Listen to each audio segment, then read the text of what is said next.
네, 7월 1일 금요일 우리 서울장신대학교 영성회복을 위한 말씀 묵상 시간을 오늘 시작하도록 하겠습니다. 우리 다 같이 사도신경으로 신앙 고백하겠습니다. 나는 전능하신 아버지 하나님 천지의 창조주를 믿습니다. 나는 그의 유일하신 아들 우리 주 예수 그리스도를 믿습니다.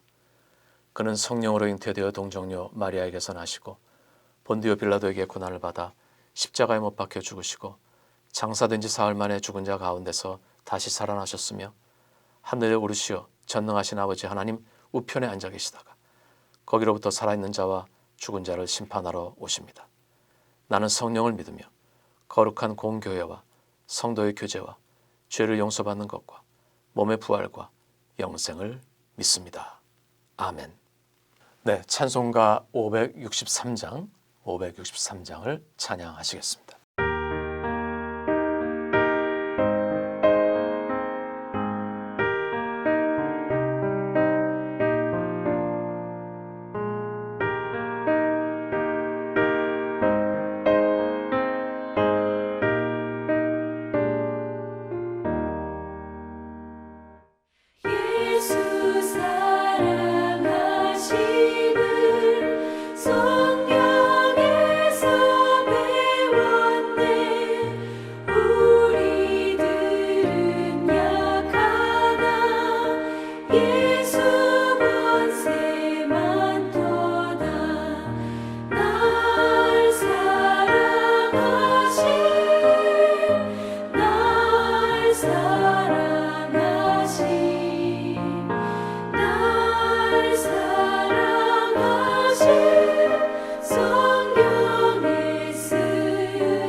오늘 주시는 하나님 말씀 고린도후서 12장 7절에서 10절 제가 읽겠습니다. 여러 계시를 받은 것이 지극히 크므로 너무 자만하지 않게 하시려고 내 육체에 가시고 사탄의 사자를 주셨으니 이는 나를 쳐서 너무 자만하지 않게 하려 하심이라. 이것이 내게서 떠나가게 하기 위하여 내가 3번 주께 간구하였더니 나에게 이르시기를 내 은혜가 내게 족하도다. 이는 내 능력이 약한 데서 온전하여 짐이라 하신지라. 그러므로 도리어 크게 기뻐함으로 나의 여러 약한 것들에 대하여 자랑하리니 이는 그리스도의 능력이 내게 머물게 하려 함이라. 그러므로 내가 그리스도를 위하여 약한 것들과 능욕과 궁핍과 박해와 공고를 기뻐하노니 이는 내가 약한 그때 곧 강함이니라. 여러분, 오늘 이 구절이 잘 이해가 되십니까? 사도 바울이 참 이상한 말을 하는 겁니다. 내가 약할 때 강하다는 겁니다. 아니, 약함의 반대말이 강함인데 어떻게 약함이 강함이 될 수 있습니까? 이 말은 상식적으로 우리가 이해하기 힘듭니다. 그래서 이런 구절을 역설, 파라독스라고 합니다. 성경에 자주 이 역설이 나오는데요. 낮추면 높아진다 그럽니다. 역설입니다. 자꾸 주면은 그게 더 부해진다고 합니다. 이 역설입니다. 죽으면 산다 그럽니다. 근데 오늘 이 말씀도 참 대단한 역설입니다. 약할 때 강하다고 합니다. 여러분, 정말 그렇습니까? 내가 약하면 정말 강한 겁니까? 우리가 세상에 보면 그렇지가 않습니다. 세상의 원리는 강해져야 강한 겁니다. 힘이 없이 이 세상을 산다는 것, 여러분 얼마나 힘든 건지 우리가 경험을 통해 압니다. 그래서 많은 사람들이 힘을 기르고 권력을 가지려고 합니다. 재산을 모으려고 그러고요. 지식을 쌓으려고 그러고요. 인맥을 다지고 건강을 더 증진시키려고 하는 것이 강해져야 살기 때문입니다. 그런데 바울은 오늘 정반대의 이야기를 하는 겁니다. 여러분 아는 대로 사도 바울이 병에 걸렸습니다. 이해하기 힘듭니다. 나가서 복음을 전하는 그 사도가 사람들 앞에서 환자였습니다. 이게 은혜가 안 됐습니다. 그래서 바울은 이래서는 안 되겠다. 내가 하나님의 일을 하기 위해서는. 그래서 하나님께 간절히 간구했다고 나옵니다. 그리고 드디어 응답이 왔는데, 그래, 내가 너 사역하는데 그 병 고쳐주겠다 하신 것이 아니라 이렇게 응답이 왔습니다. 9절, 내 은혜가 내게 족하다. My grace is sufficient for you. 지금 하나님의 은혜가 너한테 지금 충분하다. 왜냐하면 이는 내 능력이 약한 데서 온전하여 짐이라. 즉 하나님의 능력이 네가 약할 때 우리 영어 성경 보면 perfect, 완전해진다라는 것입니다. 그래서 병 안 고쳐주겠다.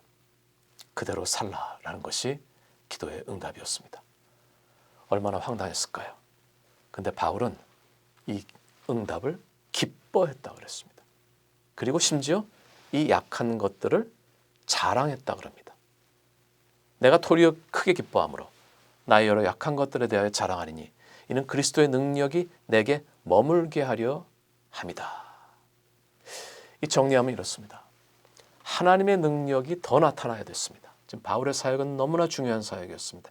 그런데 바울의 능력으로는 되지 않았습니다. 바울의 강함이 먹히지가 않았습니다. 방법은 인간이 약해지고 그 빈 그릇에 하나님의 능력이 임해서 하나님의 능력이 자유롭게 역사하실 때 그게 진짜 강함이라는 것입니다. 그래서 바울이 이것을 깨닫고 감사합니다. 하나님의 능력이 그럼 머물게 하기 위해서 나의 빈 그릇, 나를 약하게 해 주옵소서. 내가 약할 그때 곧 강함이다 라는 역설의 진리를 깨닫게 되었습니다. 사실 교수님도 여기저기 우리 성도들 많이 만나면서 느끼는 게 있는데요. 너무 강해서 하나님이 안 쓰는 사람을 제가 봤습니다. 너무 완벽하고요. 너무 똑똑하고요. 너무 셉니다. 근데 이게 세상적으로 볼 때는 굉장히 유용한 자질입니다. 얼마나 좋습니까? 카리스마 있고, 지구력 있고, 능력 있고. 근데 하나님의 방법은 그렇지 않습니다. 여러분 주변에 한번 보세요. 하나님이 그동안 쓰신 훌륭한 인물들, 그릇들을 보게 되면 병 한두 가지 있고요. 그리고 참 인간적으로 볼 때 부족하고 약한 것들을 많이 보게 됩니다. 근데 그것을 사용하셔서 인간의 분량을 줄이시고 하나님의 분량을 늘리셔서 하나님이 쓰시는 경우가 많이 있습니다. 여러분 바울은 출신 배경으로 볼 때 이거 정말 강한 사람이었습니다. 예, 빌립보서에서 자기 자랑이 나옵니다. 엘리트였습니다. 똑똑했습니다. 그 유대교의 그 족보로 정말로 자랑스러운 사람이었습니다. 성격도 강직했습니다. 그런데 하나님이 육체의 가시, 병을 주시고 그 인간으로서의 바울을 약하게 만드시고 My grace is sufficient for you. 내 은혜가 너에게 이제 충분하다. 이제 내가 나의 능력으로 일하겠다. 바울은 그저 도구되어 사용되게 됩니다. 그리고 놀라운 하나님의 역사를 이루게 됩니다. 오늘 우리가 귀한 말씀을 읽었습니다. 우리가 정말 많은 교육을 받고 노력을 해야 되겠습니다. 그러나 하나님 앞에서 겸손해야 되겠습니다. 인간의 육체로 성격으로 강해져서는 안 되겠습니다. 성령의 열매를 맺고 온유하고 겸손하고 낮추고 때로는 하나님 앞에서 부족하여 떨며 울며 매달릴 때 하나님의 놀라운 일들을 우리가 감당할 수 있을 것입니다. 기도하겠습니다. 하나님의 은혜 감사합니다. 아버지, 정말 이제 고백합니다. 우리는 약합니다. 아는 것도 없고 미련하고 아버지 정말로 의지도 약하고 기도도 부족합니다. 그러나 이 연약한 것을 알고 주께 매달리오니 하나님 아버지 주님의 강함, 주님의 은사가 우리에게 임하여서 주님께서 하시고 주님께서 그 뜻을 이루어 주옵소서. 우린 그저 도구 되기를 원합니다. 감사합니다. 예수님의 이름으로 기도합니다. 아멘.